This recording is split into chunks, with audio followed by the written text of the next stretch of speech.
संविधानिक चौकटीमध्ये युक्तिवाद केलेला आहे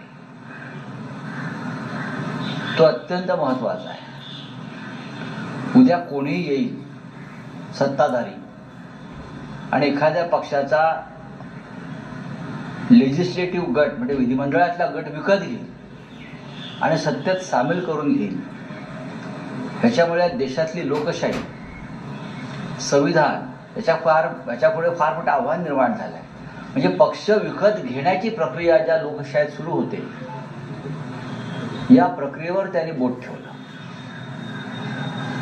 आणि मला असं वाटतं न्यायालय कपिल सिब्बल यांची ही भूमिका किंवा हा युक्तिवाद ऐकून न्यायालय सुद्धा काही काळ विचारात पडलं. सर, सिब्बलांचा युक्तिवाद होता पण आमदार अपात्रता प्रकरणावरती आज युक्तिवाद आहे. कपिल सिब्बलांचा युक्तिवाद हा पक्ष आणि चिन्हाच्या अनुषंगाने असल्याचा नाही. पक्ष आणि चिन्हाचा युक्तिवाद हा अत्यंत महत्वाचा आहे. कारण शिवसेना हा पक्ष हिंदू हृदय सम्राट बाळासाहेब ठाकरे यांनी स्थापन केलेला पक्ष जो त्यांच्या हयातीमध्ये माननीय उद्धव ठाकरे यांच्याकडे सोपवण्यात आला. उद्धव ठाकरे यांनी नेतृत्वाखाली एक पक्षाची घटना तयार झाली. ती घटना आम्ही निवडणूक आयोगाला कळवली. त्याच्या रितसर पोचपावत्या आमच्याकडे आहेत आणि ते म्हणतात की हा पक्ष हा अनडेमोक्रेटिक अलोकशाही आहे, अलोकशाहीवादी आहे. असे विचित्र युक्तिवाद निवडणूक आयोगानं त्यांच्या निर्णयात दिलेले आहेत. पक्ष आणि चिन्ह हेच महत्वाचं आहे ना. या पक्षावर जो पक्ष एका घटनात्मक रीतीने चालवला गेला, एक घटना तयार करून आणि पक्षामध्ये आमचं सगळ्यांचं बहुमत असताना निवडणूक आयोगानं अमित शहाच्या दबावाखाली अमित शहाच्या दबावाखाली हा पक्ष एकनाथ शिंदेना विकला 5,000 कोटीला. मी आकडा सांगतोय. त्याची किंमत 5,000 कोटी पक्ष विकत घेण्याची. आता याच्यामध्ये स्वतः निवडणूक आयोग आणि कोण कोण सामील आहेत त्याचा हिशोब ते देतील. त्याकडे आम्ही येऊ नंतर. 5,000 कोटी त्यावेळेला खर्च झालेले आहेत. या सगळ्या प्रक्रियेत आमदार फोडणं, आमदार गुवाहाटीला नेणं, सुरतला नेणं, तिथून गोव्याला आणणं आणि पुढे निवडणूक आयोगामध्ये हे सगळं सेटिंग आणि बिटिंग करणं, ह्याच्यामध्ये 5,000 कोटी रुपये हे जनतेचे पैसे खर्च झाले. आणि हा पक्ष अमित शहांच्या शेअर मार्केटमधून विकला गेला आणि निवडणूक आयोगानं त्याच्यामध्ये दलालाची भूमिका बजावली. निवडणूक आयोग हा एजंट आहे या पक्ष विकण्यामध्ये. आणि आतापर्यंत निवडणूक आयोगानं असे 4 पक्ष विकलेले आहेत. आमचा, त्यानंतर शरद पवार साहेबांचा, आता तृणमूल काँग्रेसचा आणि अजून एक पक्ष मधल्या काळात अशा प्रकारे विकला गेला. ही विक्री निवडणूक आयोग जर करत असेल लोकशाहीची तर देशात उरलं काय? मी जो आकडा सांगतोय हा आकडा खरा आहे. कदाचित याच्यापेक्षा जास्त आकडा त्यांचे लोक सांगू शकतील मेंढ्यांचे. पण मी जो हिशोब केला कोणाला कुठे किती, डेप्युटी इलेक्शन कमिशनरला एक कागद दिलाय आम्ही, त्याची सही आहे. आमच्या नवीन घटना प्रक्रियेसंदर्भात. आणि निवडणूक आयोग सांगताय की आम्हाला तुमच्या पक्षाच्या रचनेसंदर्भात आणि घटनेसंदर्भात कोणताच कागद प्राप्त झाला नाही. यासाठी खोटं बोलण्यासाठी असं खूप मोठी किंमत मोजावी लागते. ती मिंद्याने मोजली. तुम्ही आकडे सांगताय, पुरावे काय? भ्रष्टाचाराला पुरावे असतात काय देशामध्ये? एखादी घटना जर विकली जात असेल, लोकशाही विकली जात असेल, त्याला पुरावे नसतात ना. पुरावे ठेवून त्यांनी पक्ष विकला हाच पुरावा आहे ना. ज्या पद्धतीनं निवडणूक आयोगाच्या संदर्भात कोर्टामध्ये आम्ही निवडणूक आयोगाच्या विरुद्ध कोर्टात गेलेलो आहोत त्यांच्या निर्णयाविरुद्ध. लक्षात घ्या, हा पक्ष शिंदेना सहज मिळाला नाहीये मेरिटवर. हा पक्ष विकला गेला, विकत दिला, आपला अधिकाराचा दुरुपयोग केला, आमचं म्हणणं ऐकून घेतलं नाही. त्याची किंमत मिंद्यानी निवडणूक आयोगाला मोजली आणि अमित शहा त्याच्यामध्ये सहभागी होते. तुमचा हा निकाल जो सुप्रीम कोर्टामध्ये लागेल हा आगामी काळासाठी दिशादर्शक असेल का? माइलस्टोन, ज्याला आपण म्हणतो की माइलस्टोन जजमेंट, या देशात लोकशाही राहील की नाही, या देशामध्ये संविधानाचं प्रतिष्ठा राहते की नाही, आणि ह्या देशामध्ये अशा प्रकारची मनमानी यापुढे होणार की रोखली जाईल, या संदर्भातलं जजमेंट, निर्णय आणि निकाल आम्हाला अपेक्षित आहे. हा देश वाचवायचा असेल आणि या देशातली लोकशाही वाचवायची असेल तर सर्वोच्च न्यायालयाला जे कायद्याचं उल्लंघन झालंय, जी पक्ष विक्री झाली, त्या संदर्भामध्ये तटस्थपणे निर्णय घ्यावा लागेल. आम्ही स्वतः समोरचा जो आमची रायव्हल पार्टी आहे त्यांचा सगळा भर सेटिंगवर आहे. ते ठामपणे सांगतात निकाल आमच्या बाजूने लागेल. सुप्रीम कोर्ट तुम्ही विकत घेतला का? ते ठामपणे सांगतात नाही नाही निकाल आमच्या बाजूने, तसं आम्हाला वचन दिलेलं आहे. प्रॉमिस, फेवर कोणी प्रॉमिस दिलंय? नरेंद्र मोदींनी. कोणी प्रॉमिस दिलंय? अमित शहानी. सर्वोच्च न्यायालयाने अशी दखल घेतली पाहिजे. मी तुमच्या पाठीशी आहे, घाबरू नका, असं जेव्हा गद्दारांना सांगितलं जातं प्रधानमंत्र्याकडून, तेव्हा मी सर्वोच्च न्यायालयावर दबाव आणून तुम्हाला निर्णय देईन, हे त्यांना सुचवायचं आहे का? हे त्यांना सुचवायचं आहे ना. पण मला खात्री आहे सर्वोच्च न्यायालय ज्या पद्धतीने ऐकतायत, काही क्युरिज त्यांना येत आहेत, त्या विचारतायत, त्यानुसार मला असं वाटतं संविधानाचा विजय होईल आणि आम्ही पूर्णपणे फक्त मेरिटवर न्याय मागतो.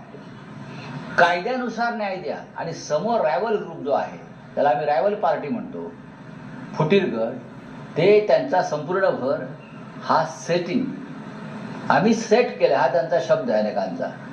काय सेट केलं तुम्ही? आमचं सेटिंग झालंय. तुम्ही सर्वोच्च न्यायालय सेटिंगच्या गोष्टी करताय देशामध्ये. ज्या देशामध्ये सर्वोच्च न्याय मंदिर आहे तिथे आमचं सेटिंग झालं आहे.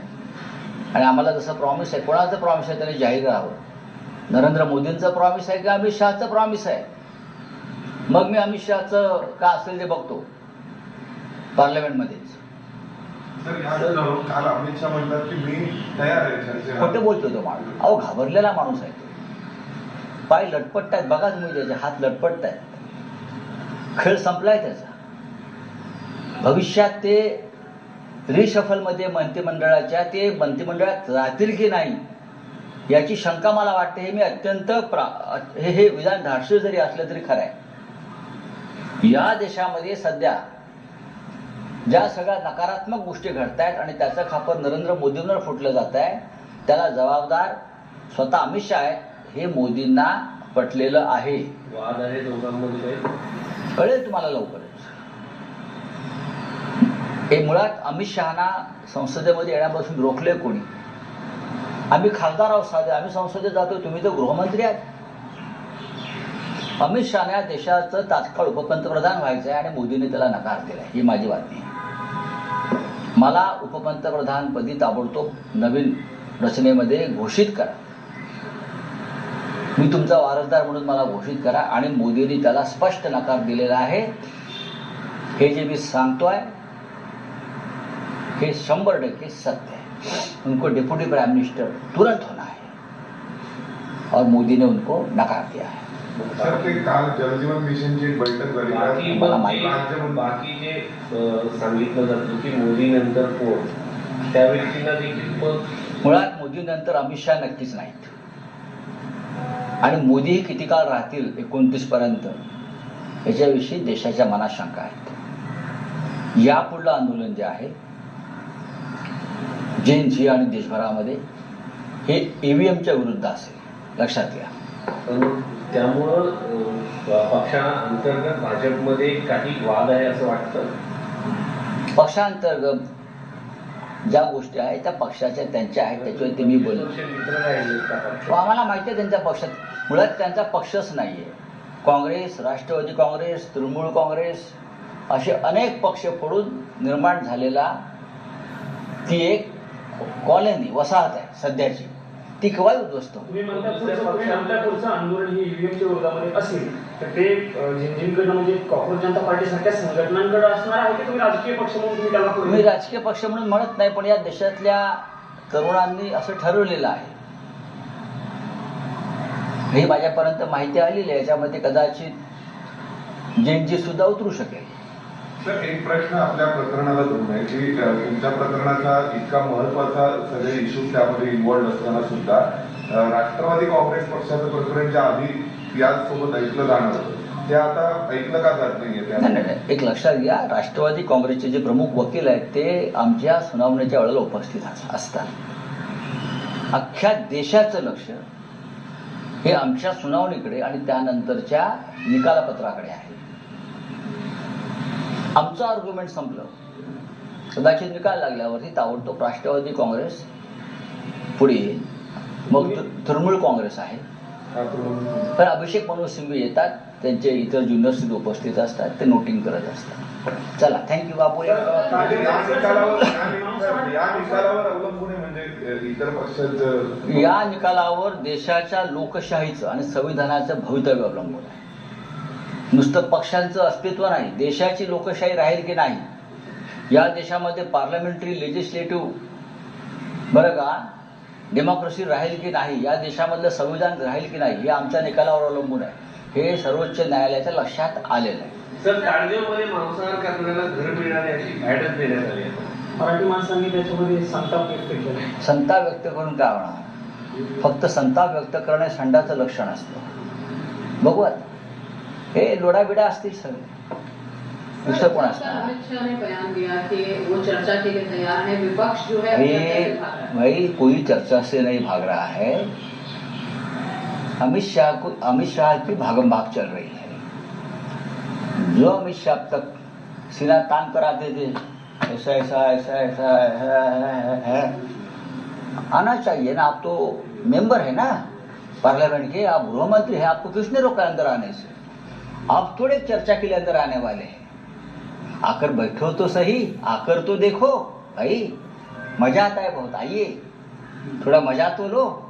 हाँ, हमको भी मजा लेने दो.